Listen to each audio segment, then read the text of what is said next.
Yeah, welcome back, YouTube. Welcome back to the channel. All right, so we're back at it. Yeah, so let me tell you guys a story of how I lost a really big client and a really big job. All right, so this is what happened. I feel I regret it every day, but you know, you just gotta move forward. You know, you gotta take your losses and just go from there. So this is what happened. So I got a lead on Angie's List, right? So I called the number, you know, I went to back and forth. So the guy tells me he has 10 to 15 windows. Okay? No, 15 to 20 windows, all right? So I was like, all right, cool, should be pretty easy. You know, he said he just wants to get it cleaned up because his house just got finished being built. And I was like, cool. It's not too bad, right? So I give him a price and we make the date to link up and we go, right? So I'm there and I get there and damn, it's more work than he let on. So he had glass railing on the second floor balcony. You know, I had to get on the roof to access some of the windows, and I was like, I can't do it for the price I gave you. So I changed the price on him again, right? But I still underbid it, right? So I underbid it still. And the reason why I say he's a high value client, this house was like worth like $2 million, okay? The house next door, according to Zillow, was like $3 million. The house down the street from that one, next door to that one, had a freaking tennis court and a Bentley in the driveway. Okay, when we were talking, he was like, if you do a good job, you're gonna be my guy, and I'll get you all the neighbors on this block for their windows. So, you know, this one client is gonna generate me so much money, and on a repeating basis, because he said he wants me to come out, you know, twice a year, the beginning of the year and towards the end of the year. So, you know, that's a lot of cheddar, and especially if he gets me the neighbors, even more cheddar. And yeah, so this is why I was like, oh, bet. So I gave him a price, but I fucked up and I underbid this house. I didn't realize I underbid it until, because he basically left. He had to go to work and he just left me there at the house, because it was just like a bunch of us home service providers there. Like there was somebody installing the fridge and or someone installing the ovens and the ranges and all that. You had the gardeners there. You had, I don't know what else they were installing, but this guy had a lot. This house was beautiful. Backyard, you could see the entire valley. It was just paradise, this house. Anyways, back to the story. So this is the scope of work, okay? I had to clean the windows. It's basically post-construction cleanup, because all the windows, I don't even know what this material is. I guess it's stucco. I don't know what stucco is. But there was this, like, it was the same color as the walls, but it was like grainy, you know? So I had to scrape that off. There was paint. I had to take the paint around the borders or the trim, whatever it's called, of the windows and the doors. He had sliding doors that go inside the wall, so basically the inside is now the outside. It's crazy. He had a couple French doors. His entrance door was kind of complicated. I didn't really have to clean it because it was a frosted door, so you won't really be able to tell. Maybe just hit it with the pressure washer. But I had to get the inside along the stairway. He had these thin windows that go along this spiral staircase. So that's where the problems arose. So I'm doing, each window's taking me like 20 to 25 minutes. Plus I have to clean the inside of the windows. I have to do the tracks. I have to do everything. Full service. This is easily, now that I think about it, after I put it into because I have a Excel file that's basically my project calculator. So I have all these scenarios with prices, and my formulas are all in there, so it'll calculate a price. And I also have 25%. I like to call it's profit, right?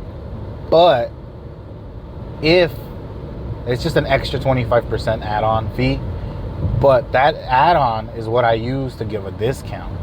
So if they ever hit me like, oh, they want a discount, I'll tell them whatever that 25% is, I'll take off 25% of the job. So it's already included, it's already there, so I already know off the top of the dome if I want to give them a discount, boom, I have the 25% I can knock off. But if they don't ask for a discount, I have a 25% profit, extra profit there for the whole scope of the work. Anyways, so yeah, so after I put in all the details into my calculator, this is like a $4,000 job, okay, with my prices. Your price could be different, whatever, undercut me, whatever. And this guy, like I said, he was like, oh, I want to pressure wash all the sills because all the molding around some windows, it comes out, so it's like in 3D, if you will. So he was like, oh, I want to clean this because I want to get all the dirt from them off. And I was like, he asked me if I had a pressure washer, and I said no. And then he's like, go buy one. And he pulls out this stack of cash from his pocket, gives me $200 to go buy a pressure washer. So anyways, so I come back, I start working. I pressure wash what he wants me to pressure wash. And yeah, so I'm doing the work, but now I'm just looking around. I keep walking the house, like because I needed to take a break. It was like 103 degrees, and it was just hot. So I would always take a break after a couple windows. And so like this is where my problem started. Okay, so when I remove the film, because these windows have a protective film over them, some of these have been baking in the sun for I don't know how long. Obviously, I don't know when this thing was built, so I don't know when the windows were put in. So as I'm removing the film, some of it comes off nice and easy. Windows clear as day. But then at some point, some of them, when you rip it, the film feels thinner, and you can see this adhesive is still on the glass. So now I have to quad zero this every window where the film didn't come off nice and intact. So there's that. Again, all the borders are dusty as shit. And and like I said, there's still railing I gotta do upstairs. I gotta clean the inside, I gotta clean the outside. So much work. So again, I underbid this job, and I'm already at the point. And then on top of that, my ladder maxed out at some point on the roof. My ladder maxes out. I can't even use my ladder to get to the roof to get to these windows. I mean, there was a solution. I go to the second floor, I get on the balcony. The balcony is right next to the roof. I can just hop the balcony wall and I'm on the roof. But it's Spanish tile or clay tile. I don't know what it's called. And that stuff, if you've ever walked on that stuff, it's the most annoying thing to walk on because it breaks so easily. So I don't really like to deal with houses with that kind of stuff. If you have an asphalt roof, cool, I'll fucks with you. It's easy to work, obviously easier to work with. But anyways, so I'm just thinking it more and more. I don't know if it was the heat exhaustion, because I was hurting, you guys. I had a gallon of water already, but it was just so hot. But anyways, I was just thinking about it more and more. Like, I don't want to change the price on him again. He's not going to want to do that. I already underbid it twice, and I underestimated the amount of work. Don't get me wrong. I could have done it. It was going to take a couple days, because I couldn't just do this all by myself. I was going to have to probably bring on a couple guys, maybe one or two more people to help me.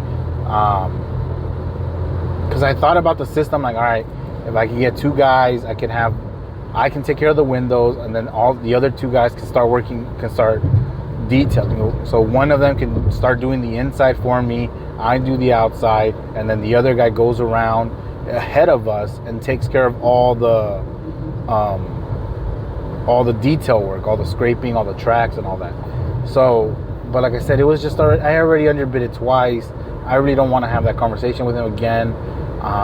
And it's not worth to eat this. Like, long term, sure, it would be worth it to eat this cost, but I didn't. I was gonna lose more money in the short term than I was in the long term.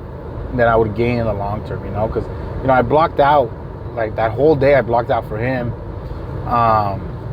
And then if I have to keep blocking out days just to keep coming back to finish the job for the price, the second price that I gave him, it's not worth it. It's gonna be cool because at the end I'll get more clients from him, but just for right now, it's just not worth it. Because it wouldn't even, the whole thing would be a loss. Me paying my helpers, and then once I get paid for the job, I'm literally recouping labor, and that's it. Maybe, depending how many days I use them for.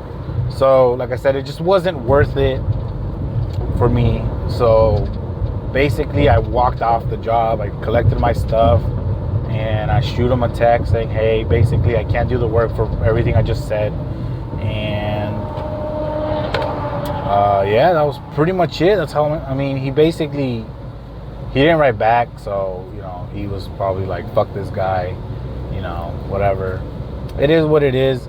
So that's basically how I lost this high-end client. There's more high-end clients to come, but lessons learned. I learned my lesson.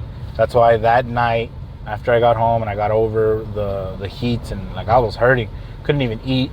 No, I had like crazy thirst. Nothing was helping with the thirst. Gatorade, water, no matter what I was drinking and chugging, it was not helping. But anyways, so yeah, so I created a calculator. I'm still fine-tuning it. I do have a shop where I have a bunch of templates and stuff. So I have a P&L template for you guys. If you guys want to buy it, it's $3. I'm gonna put the calculator up there. It's $3 as well. You can change the prices on there yourself. I just put, when you buy it, it's just whatever prices. You can adjust all the prices to yourself. If you want to add something to it, just hit me up and I'll help and I'll add stuff to it. But yeah, so basically I created my calculator. No more underbidding. My prices, I really have standardized prices of stuff. I have a minimum, $200 minimum, and then, you know, we go from there. So even if like, but yeah, so it's $200 minimum, but I also have my standard prices for bigger jobs, and that's there. So I'm no longer gonna underbid stuff. I'm gonna my price is gonna be on point, and that's it. So yeah, so like I said, lessons learned. You're gonna go through these lessons in life, especially in business. You know, you win some, you lose some. Sometimes you can get through it, just eat it, depending on the job size and if you really want to. But because I've underbid jobs before, but you know, they were fine. But the scope of loss that I would have taken on this fucking capital L, it was just too much. But either way, I know I'll land another high-end client in the future, but for right now, that one was just tough. Post-construction cleaning sucks. It's good to know how to do it, but that stuff sucks. But if you can charge for it and get paid for what you're charging for it, then cool. By all means, handles. Just know it's gonna take maybe a day or two, depending on the size of it. But anyways, that's the video or audio podcast style. So give me a like, subscribe, follow for more. Till the next one. Peace.